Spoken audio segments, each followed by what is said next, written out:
this is my stepdad. His name is Jason. And I chose to talk to him about this project because my whole life I've known him. He's always been very interested in history, and I think that he's probably going to be pretty interested in the stuff that I have to talk to him about. So this project is, we call it the Citizen Archivist Project. Okay. So there's this website called NARA that has all of these documents that haven't been transcribed yet, and a lot of them are letters. And so, well, there's a whole bunch of different kinds, but like what I have here, I've got letters that I chose to transcribe. Some of the documents that they have can be like receipts or what else? They have like paperwork and stuff in there too, and but a good amount of it is like letters that are in cursive that people or that machines and AI can't read. Okay. And that still need to be transcribed by people. Right. So, what we have been going over are some emancipation papers. Mm-hmm. So, like, I've got 2 different letters here, and this first one that I want to go over is this woman. Her name is Sarah Bickett, and she is writing to the clerk of the circuit court for the District of Columbia, and she is applying for emancipation. Okay. So this is in, I want to say, this is in 1862. Okay. So, so she says that her, the person who owns her, which his name is Benjamin Lowndes, he has neglected to sign off on emancipating her. Okay. So she's like, well, I'm going to do it myself. So she has someone help her, and we see that at the bottom, it's signed by a C. Ingle. Okay. And so that's the person probably writing this, because it's likely that Sarah Bickett couldn't actually write herself. Okay. So,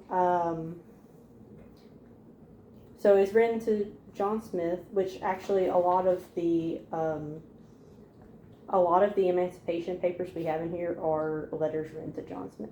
Okay. Which is interesting. So, yeah, so basically she's signing, she's trying to get emancipated, and we've got some information from her here. It says she's 20 years old, she's a mulatto, she's 5'1.5".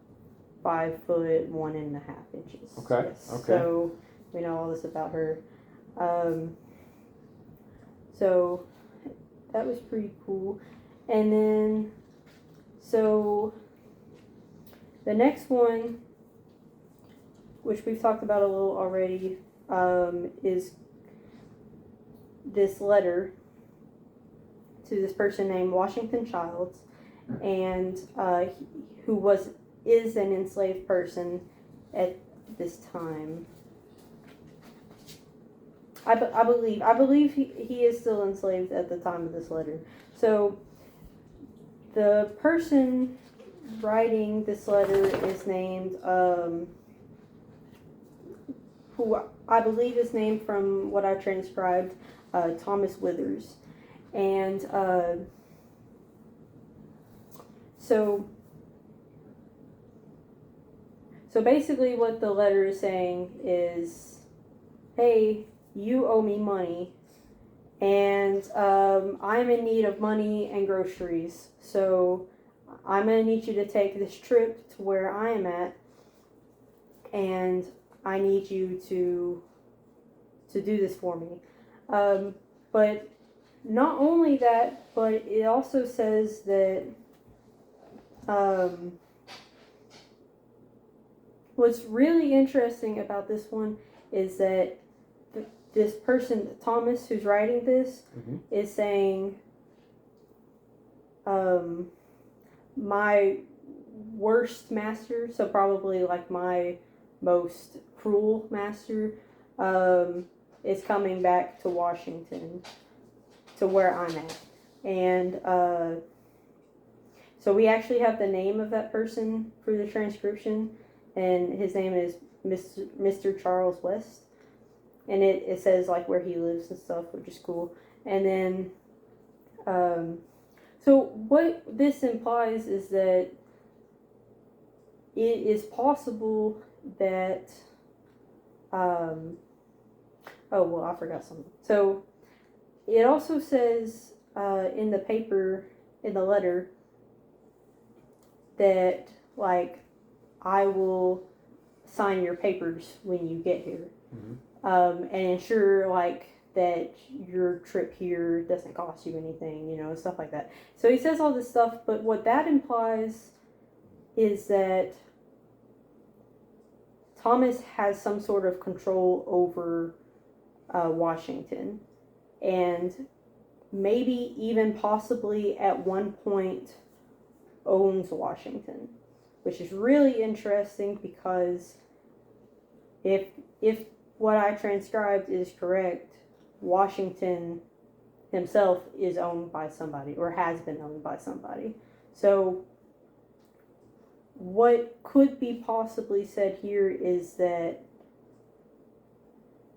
we could be proving by this transcription that a slave was owned by another slave. Right. Which is it's not something you hear about very often. Yeah. No, that's not something.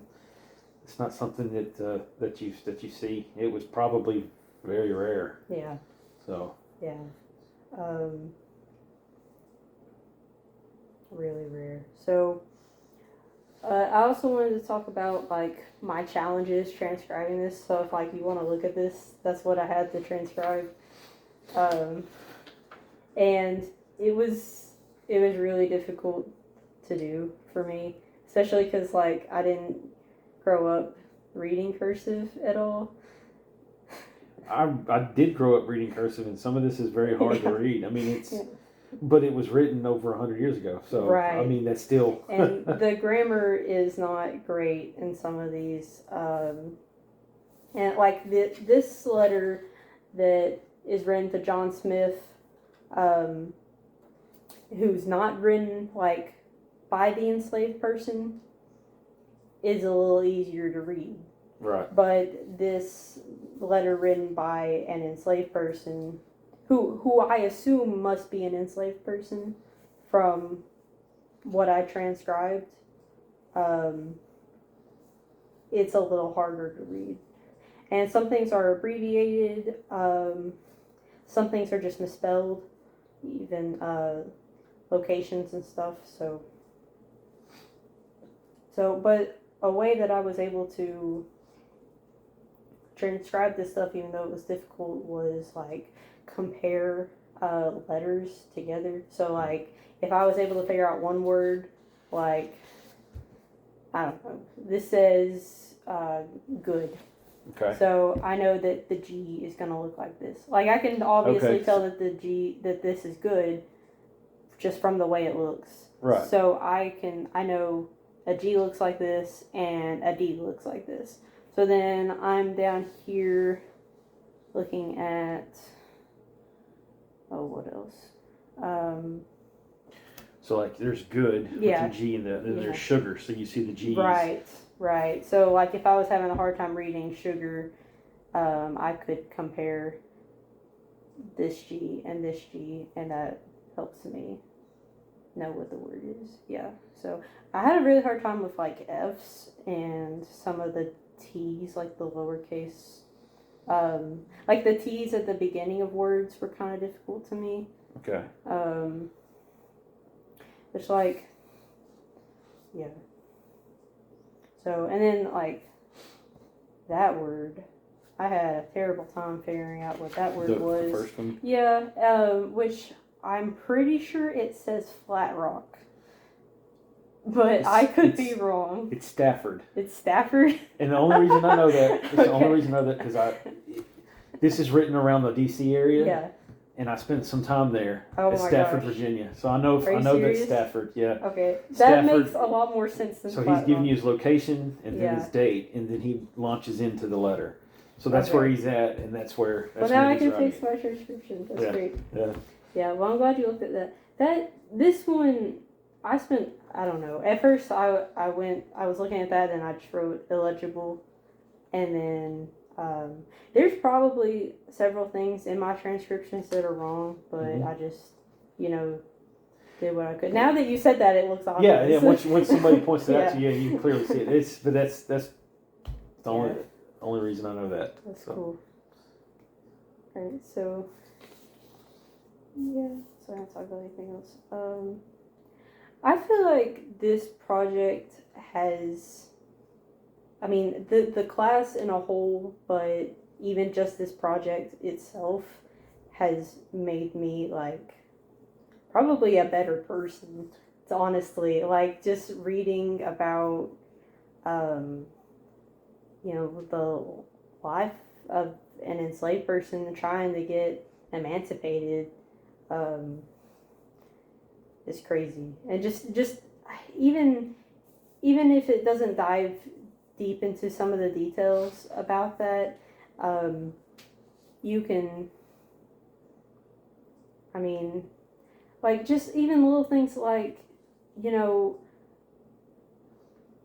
this what was her name, Sarah Bickett, like her master was refusing to emancipate her. Like I know that has to be really hard, is you have this freedom but you can't like get to it, right, because they're just refusing to sign off on stuff. And I mean that just has to be so